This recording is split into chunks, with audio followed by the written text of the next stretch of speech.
If you're looking for options to redo your mudroom and maybe add a little bit more organization, keep watching because we continue our series on our mudroom makeover with part 2 right now. Let's get to it. Now that we have our 2x4 base in place, we can put our actual bottom portion of our lockers in place. We do need to make sure that this is perfectly level before we move forward. If it is not level, all of your lockers will be out of whack and it will be very hard to install them when we get to that point. Now I've had spacers at both ends because I'm putting a 3/4 inch plywood cap on both sides. I need to make sure that I have this position in the right place before I drive my screws into the base. Speaking of which, once I had it positioned properly, I drove screws through the bottom of this bottom portion into that 2x4 base, and I also put some into the wall, into the studs behind it to make sure it does not move.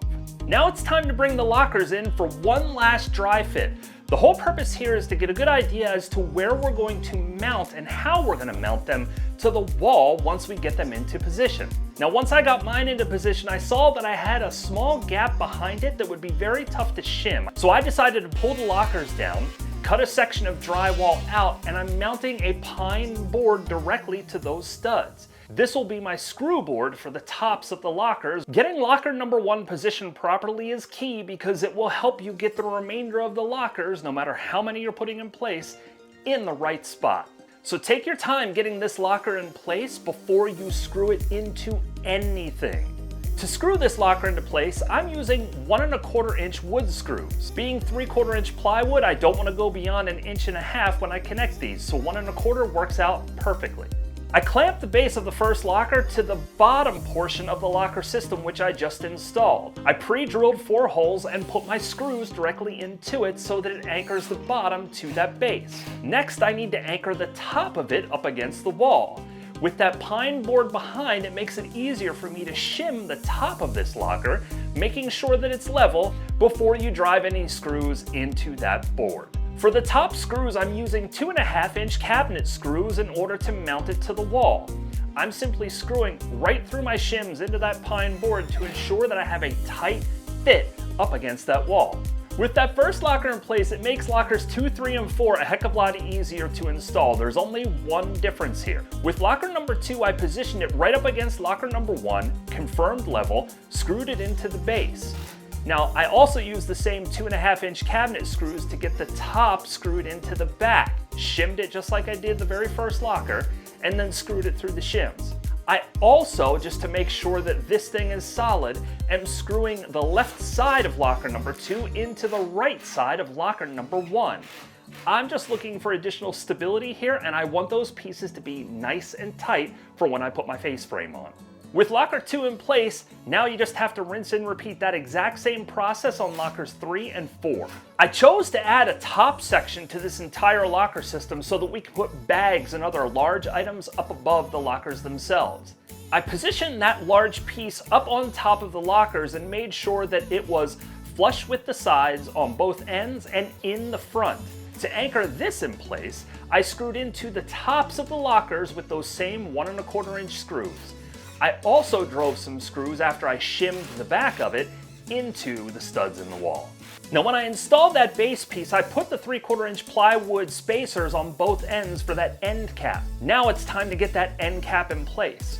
On the left side, I'm running into an issue with my door trim, so what I did is I held that end cap up in place right against it, and I just drew a line right down the side here. I'm going to use my multi-tool to take out that wood. Speaking of which, I'm using the multi-tool here to just go straight down that line so that I'm taking out only the wood that I need to in order for that piece to fit in and for it to have a nice flush finished look when it's done. With that section of wood cut out, now I can put that end cap in place, and I simply just slid it into place, and then I clamped it and screwed it from the inside left of locker number 1 into that space. With these 1¼ inch screws, you're going to drive them just below the surface of the plywood, so it's important to putty these when you're done. I'm just using a general wood putty for this rather than making my own out of the sawdust that I've collected from this. Once that putty is in and dry, you just have to sand it lightly in order to ensure that it's smooth for priming and painting later. For sanding this time, I just used the sanding attachment from my multi-tool. It's not the greatest sanding option, but for these little spaces, it just made it so much easier for me to maneuver around inside those lockers. With the construction of the lockers themselves, I had mentioned that I had put in 3 separate areas on the back, in the top, in the middle, and on the bottom, for a finishing touch that I was planning to do. And here it is. I decided to get some rough sawn shiplap in order to put it into the backs of the lockers. I wanted to give this room a little bit of a farm kind of feel to it, and doing this in the backs of the lockers has actually turned out really nice. I didn't stop there though. I also put the shiplap behind the shoe section in the bottom. Unfortunately, I didn't get a recording of that, but I also put it in the top section in the back as well. It's giving it a real nice consistency between the bottom and the top of this locker system that has turned out very nice so far. There was one other area where I needed to put the shiplap, and it was in that section at the far end where I ran into that measuring issue before. As I mentioned, my wife suggested turning these into mail slots, and I wanted the back of the mail slots to have that same look and feel as the lockers do, so I put shiplap behind there as well. With that last section of shiplap in place, now all I had to do was put my shelves in for the mail slots. So I pre-cut all of my shelves. I'm using pocket hole screws again in order to mount them in place, and then I spaced them out evenly. Now that those shelves are in place, I can install my right end cap. Same thing that we did on the left side with 3/4 inch plywood. To get this one mounted, I screwed it in from the bottom area where the shoe storage is. I also screwed it in from the top area, and I have pocket hole screws on each shelf that have screwed into that plywood as well. The material I'm using for the face frame is Poplar. I originally thought I was going to create the entire face frame at once, but I'm not that good just yet.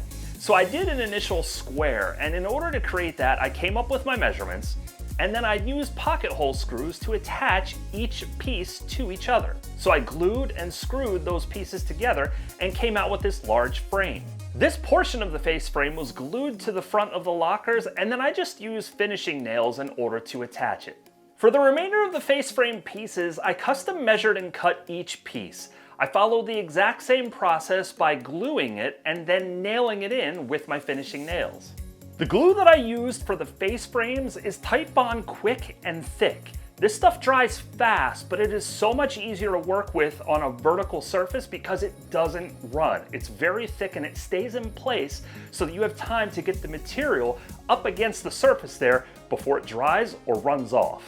Once the face frame pieces were all in place, I also wanted to put a baseboard around the bottom of this. Now, I mentioned before that I had created that 3-inch toe kick underneath. I ended up filling a piece of that space with the baseboard, but I did want it to have a nice finished look at the bottom. When it comes to finishing this project, it's important that you fill the nail holes and sand those, but you're also going to find that you're probably going to have gaps in certain areas. Sometimes between the face frame and the actual side of the carcass of the locker itself. The magic ingredient to fix this is Mohawk's Epoxy Putty Stick. This stuff is awesome. The putty itself has 2 parts. There's an inner gray area and then an outer shell, and you can get this in various different colors. You cut a small section, and this is very important. Do not cut big sections. Cut small sections at a time and mix it together in your hand. This combines the 2 components of the putty stick to give it the hardening factor that it's going to need as it dries, but this stuff will dry fast, so you have to work fast with it. This can help fill some of the big gaps that you have on this project.